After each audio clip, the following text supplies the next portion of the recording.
Love होत रहो। हाँ पहला हूँ कोर्ट मैरिज भाई भाई पहला हूँ रोड मैरिज भाई भाई पहला हूँ लव मैरिज भाई भाई कोर्ट मैरिज के कई के भगवान श्री रामचंद्र जी हाँ जज के सामने धनुष तुर के सीता से शादी कैले कोर्ट मैरिज बा रोड मैरिज के कोई के भगवान कृष्ण रुक्मिणी रोड में पूजा करे जात रही हाँ आ रोड में से हाथ धक के चल दिले चल रोड मैरिज बा लव मैरिज के कोई के हस्तिनापुर नरेश राजा दुष्यंत शकुंतला संग फुलवारी में इलू इलू को ले ले जेकरा चलते एगो लड़का जन्म भइल उ लड़का के नाम पड़ल भरत भारत अब वही भारत के नाम पे देश के नाम पड़ल भारत भारत नाम इलू इलू कैला से भइल ऐसे आज के प्यार देखी नौका भाई लोग के प्यार मोबाइल के युग में एगो लड़का एकदम लांगा रहे हाँ ई गीत के शीर्षक के नाम है फुटानी लव हाँ लड़कवा इतना लांगा रहे नु हाँ कि ओकरा लगी फूटल कौड़ी ना रहे ना आ लड़की भी जाके हवा बना देलस हाँ आई एम सुदर्शन यादव ना चिन्हलू ना चिन्हलू 18 गो हाइबा चलेला 18 गो हाइबा हाँ लड़किया से बाप रे बाप 18 गो हाइबा तब तो बड़ा रुपया हुई आ लड़का लांगा रहे वो हाँ ओकरा लगे कुछ ना रहे कहले सुना सुनो 2 गो पोकलेन चलेला पोकलेन हाँ 10 गो बालू घाट के मालिक हई हाँ लड़की सोचली कि बहुत एकरा भी रुपया हुई बहुत पैसा वाला है बहुत पैसा वाला बा लड़का के जाल में फंस गए लड़का रहे लांगा हाँ फुटानी लभरे करना में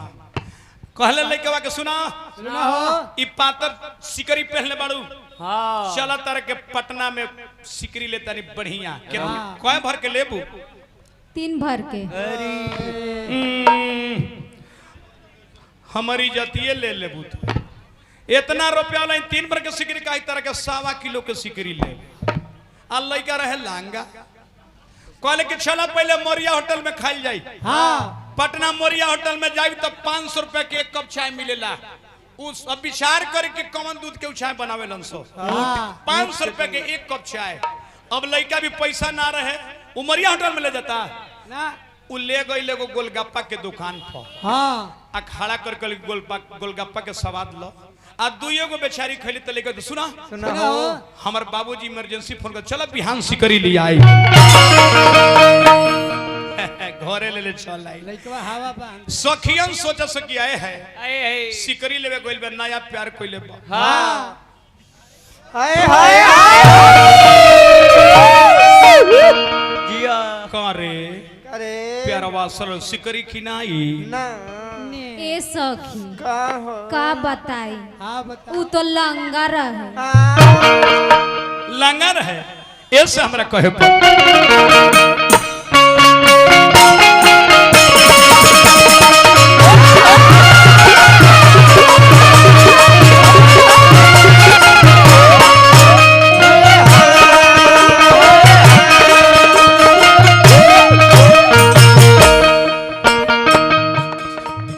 पाछा पर गइल बार जिया चोर गइल बा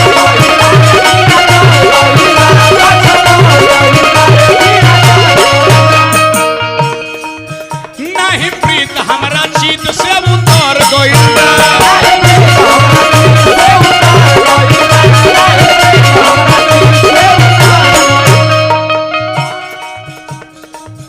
भाई हमरा रमेश यादव जी कर सब पुरस्कार कोने हार्दिक हार्दिक प्रणाम गाड़ी के तनी बढ़ जाते भैया ए सखी नाही समझ में आवी ए सखी नाही समझ में आवे खाली सुबक बनावे हरे गोलक बाकी आवे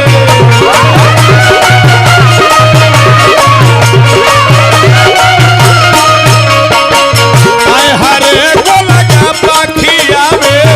आय हरे गोलक बाकी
लंगा रे एकदम लंगा हो आई हो दादा तो झूठो फेरा में पड़ गए कर जाल में हवा बनावत खाली हवा बना के रोज कर फुटानी जरी के झरी जाता है सही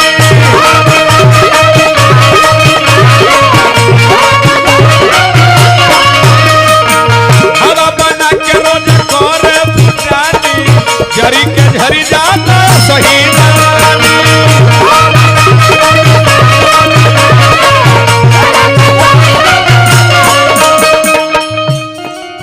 ए सखी खाली बतिए बनावे ए सखी खाली बतिए बनावे नहीं समझ में जावे आए हरे को लगा बाकी आवे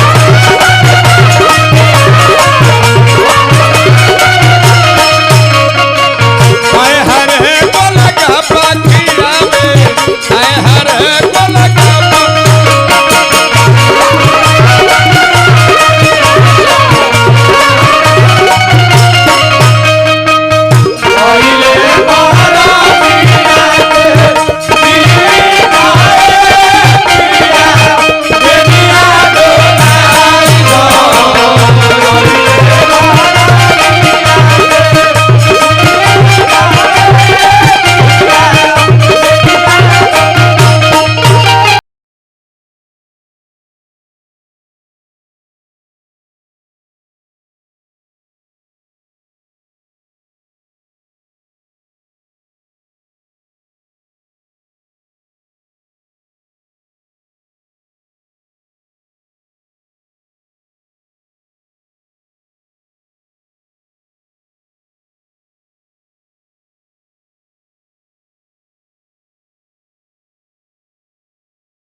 सखिया कह के बगली में फूटल कौड़ी ना अच्छा तारे बिना मतलब के हवा बनैले फेरा में पड़ गई नी झोरी में एथी नहीं एथी में डेरा झोरी में एथी नहीं एथी में डेरा रोज रोज हम के लगवले फेरा